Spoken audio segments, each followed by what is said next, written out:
Мегапланет ойын-сауық орталығының жалпы көлемі 28 000 шаршы метрді құрайды.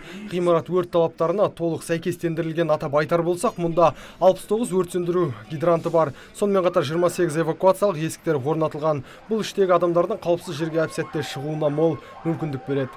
Торговый центр – это Мегапланет. Біз әрбір келушінің қауіпсіздігі үшін алаңдаймыз. Сондықтан төтенше жағдайлар департаментімен бірлесіп осындай оқу-жаттығу жиындарын жоспарсыз өткізіп отырамыз. Онымен қоса ғимаратымыз соңғы үлгідегі өрт сөндіру құрылғыларымен жабдықталған, әрі қауіпсіздік ережелері толық сақталған.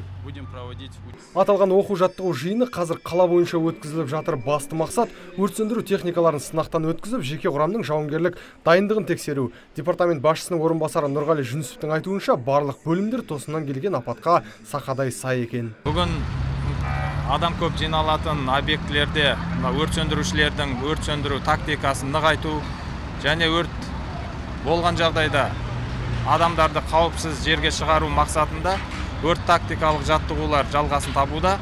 Бүгінгі таңда Шымкент қаласында орналасқан Мегапланет объектісінде өрт тактикалық жұмысы жүргізілді. Аталған жаттығуға департаменттің құрылымдық бөліністерінен 13 техника және 85 адам жұмылдырылды. Ресей Федерациясының Кемерово қаласында болған алапат өрттен кейін еліміздегі ойын-сауық орталықтары жаппай тексеріліп жатыр. Осындай оқу-жаттығу жиындары алдағы уақытта қаладағы өзге де нысандарда өткізілетін болады. Нұрсұлтан Тұрысбек, Мұрат Адинаев, Абзал Турабеков, ТВК телеарнасының жаңалықтар қызметі.